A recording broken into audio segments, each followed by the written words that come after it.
Quelle est la place de la culture en milieu rural? C'est la question centrale du plateau qui s'ouvre maintenant. Quelle est sa pertinence de cette culture en campagne? Les structures culturelles rurales ont-elles vocation à perdurer? Nous en débattrons dans ce plateau avec nos invités. Marilyn Daudin, qui est présidente du Centre d'art contemporain de Touzac avec nous. Bonjour Marilyn. Et puis également Bonjour. Renata Scant, directrice artistique du Théâtre en Action, implantée à la ferme théâtre de Moulinard. Bonjour Bonjour. Renata.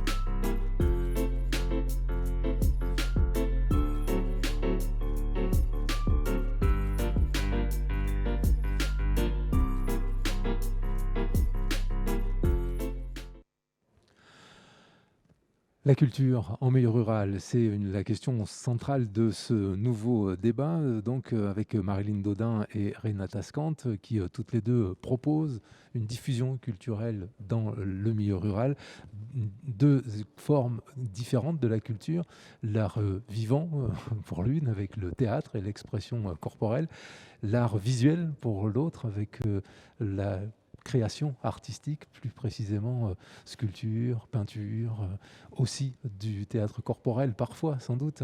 Vous avez choisi, on va commencer avec vous Marilyn Daudin, de vous implanter à Touzac en Charente, au cœur du vignoble de Grande Champagne. Pourquoi?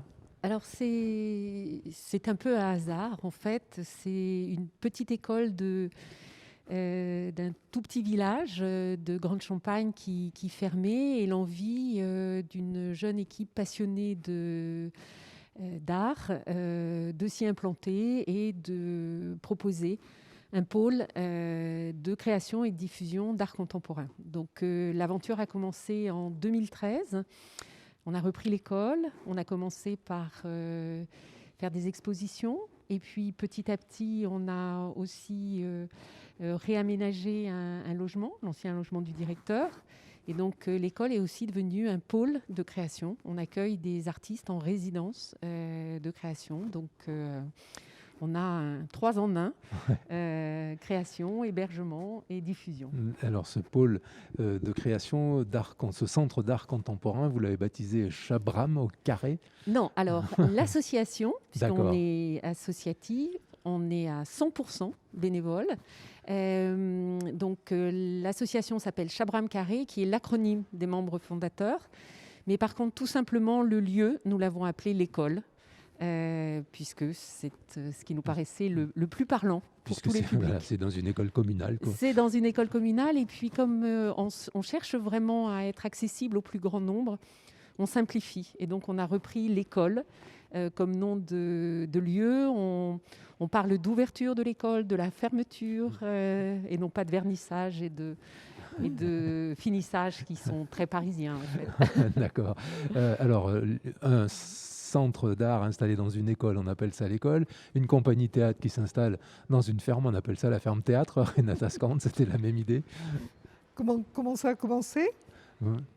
Oui, donc une ferme théâtre. Ouais, Parce que... effectivement, c'était une ferme charentaise au départ quand je suis arrivée, qui a été qu'on a transformé en espace artistique. C'est d'abord le lieu d'implantation de notre compagnie. C'est quand même l'axe principal. Alors ça, c'était en 2000, c'est ça?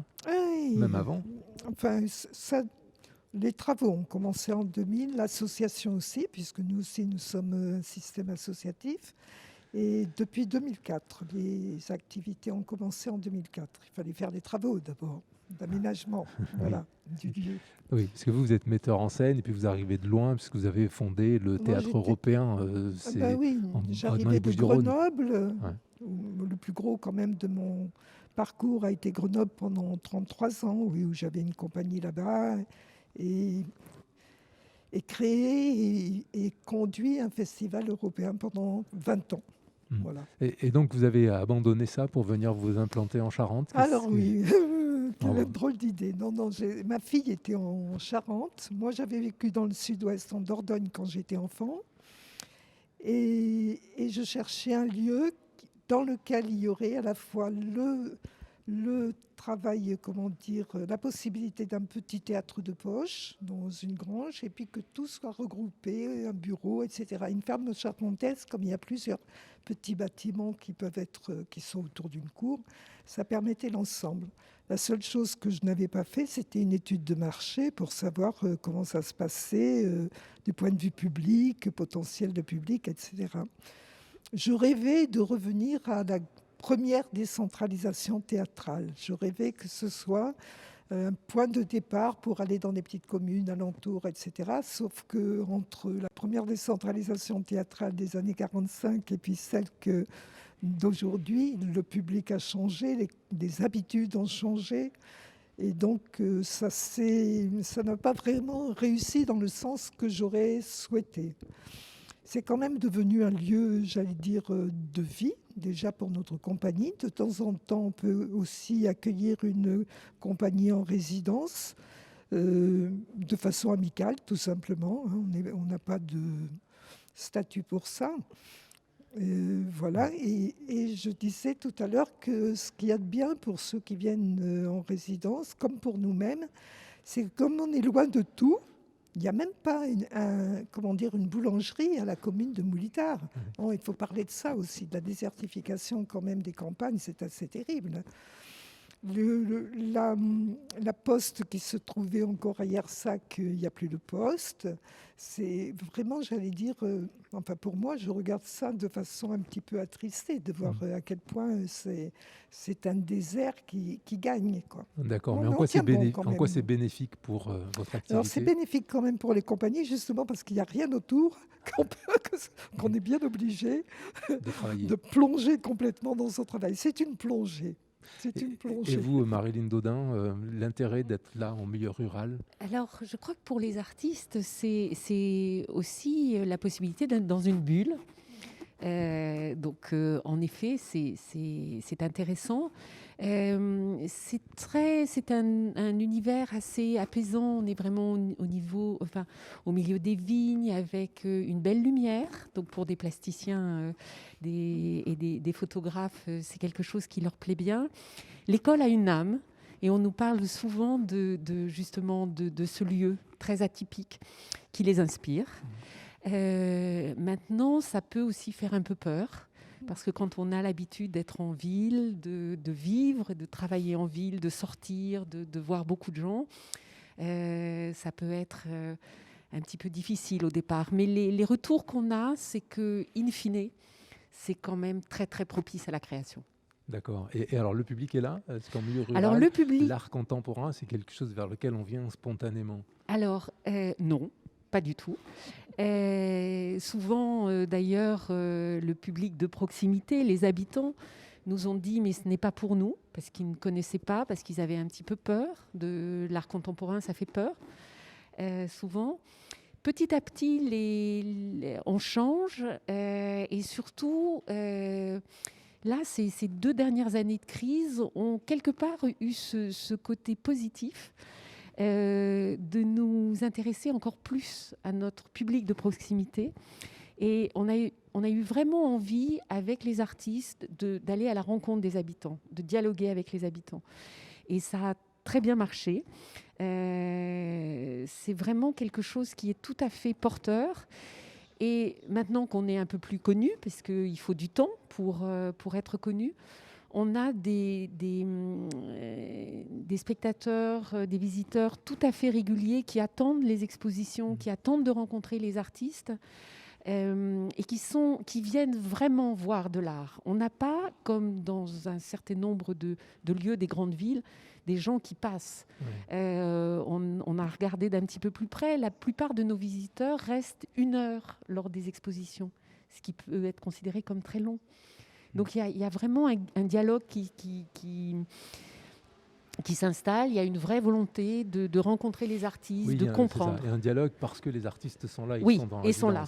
Ouais. Et c'est vrai que dans la sélection que l'on fait, on est toujours très très attentif à la qualité, bien sûr, artistique, mais aussi à la qualité humaine des artistes. Les artistes qu'on invite sont toujours des artistes qui ont envie d'échanger avec le public, de parler de leur travail, de parler de leur art. Oui. Ouais. Est-ce que l'art a besoin d'explications? Alors pour l'art visuel, mais est-ce que aussi pour l'art, le théâtre, l'art vivant, il faut l'expliquer ou juste le présenter?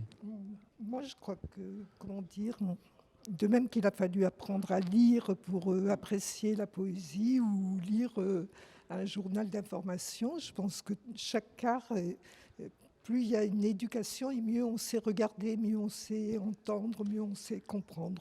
Oui. C'est pour ça que moi, je trouve très important qu'il y ait beaucoup de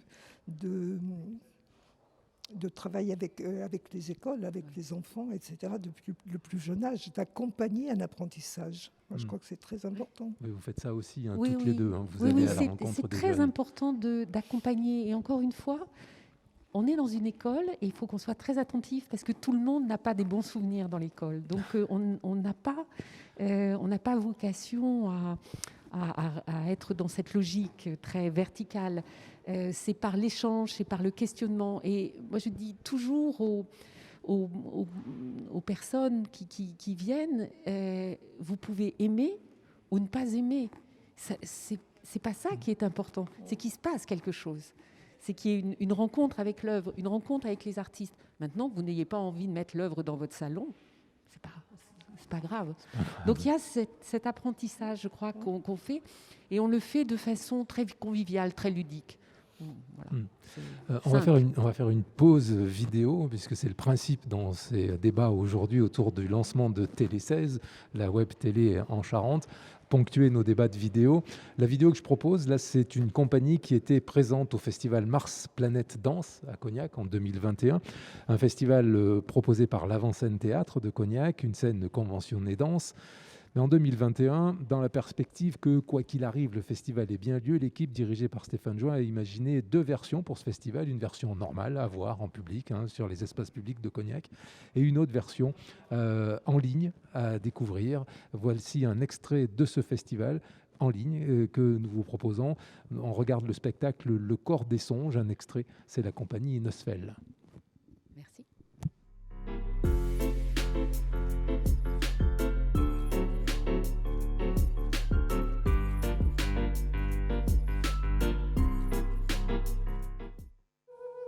Lugina, Luminise, Jusila, Blakanise, Kadalit, Sendaga, Chukosandila. L'archipel de Clocochasia fut créé par 7 forces fécondes. La première, Lugina, cracha les océans et le grondement du ciel.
La compagnie Nosfell à l'instant avec le spectacle Le Corps des Songes, un extrait qui était proposé pour un festival virtuel Mars en Planète Danse 2021 à Cognac. Mars en Planète qui aura lieu cette année encore à Cognac au mois de mars, cette fois-ci en vrai, en spectacle vivant comme il doit l'être.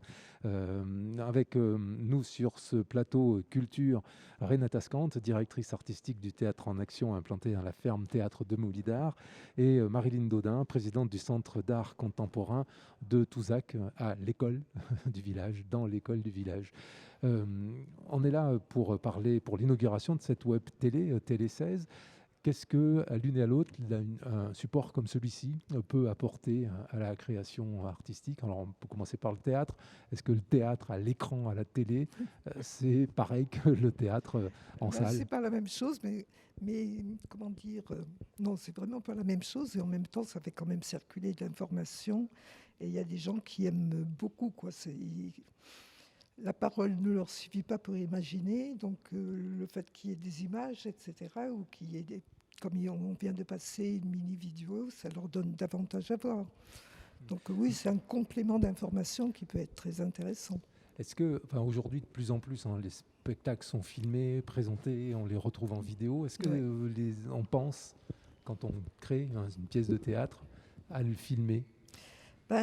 On me le demande souvent et jusqu'ici j'ai été pas mal réticente pour ce que je disais juste avant, c'est-à-dire que je pense qu'on est quand même dans un métier de l'éphémère et qu'en plus le vivant c'est très différent de la captation de l'image.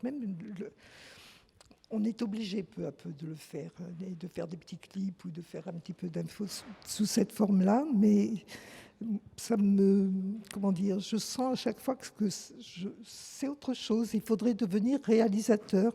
Je crois que c'est notre ministre de la Culture qui s'est mis à dire pendant le temps du Covid, oui, mais alors il n'y a qu'à filmer, de même qu'il propose de filmer des opéras, etc. Mais moi, je trouve que le spectacle vivant, c'est le spectacle vivant. On va le voir, c'est autre chose. Il passe du souffle, il passe des émotions, il passe d'un rapport humain qui n'a rien à voir avec ce qui se passe sur un écran. Même si c'est la même histoire que l'on joue, c'est pas la même chose. Donc l'intérêt d'une web télé, ce serait plutôt de faire la promotion pour vous? Ça peut servir complètement pour de la promotion, mais ce que j'espère bien, c'est que ça n'enlève pas, que ça suscite plutôt le goût d'aller voir ensuite en vrai. Marilyn Dodin, quel est l'avantage d'un média comme celui-ci? Des images et du visuel pour des arts visuels, oui. Mais maintenant, on est un petit peu dans la même logique, c'est-à-dire que aller voir une exposition en vrai, ça n'est pas la même chose que de la visiter derrière son écran. On n'a pas les mêmes les mêmes émotions. Il y a toute une dynamique. Il y a une exposition, c'est la rencontre d'œuvres avec un lieu. Et être dans le lieu, c'est autre chose que de le vivre par l'intermédiaire d'un écran. Maintenant, je suis tout à fait d'accord aussi avec Renata. Ça peut être très intéressant parce que ça ouvre notre actualité. Ça permet peut-être de toucher des publics qu'on ne touche pas normalement. Et puis, vous avez un effet teasing qui peut être vraiment intéressant. Donc, oui. Mais à moins que ce soit utilisé, sans doute, ce média pour expliquer la pièce, pour expliquer l'œuvre. Alors, ça peut être aussi l'occasion pour un artiste d'être interviewé pour expliquer, ou nous pour expliquer pourquoi on a fait cette exposition, quelle était l'intention, comment on a monté un partenariat. Donc, toute la dynamique, oui, ça aussi, ça peut être tout à fait intéressant. Oui. Et ce que je voulais ajouter sur cette histoire que c'est important que les gens viennent voir les spectacles, c'est aussi ils forment un groupe quand ils regardent un spectacle. Tandis que l'écran, ils vont le regarder individuellement, peut-être en famille à un ou deux, mais enfin, c'est pas la même chose, quoi, je veux dire. En ce moment, je trouve que chaque fois qu'on peut recréer du collectif en face de quelque chose ou de vivre une aventure collective, c'est important. Ouais. Voilà.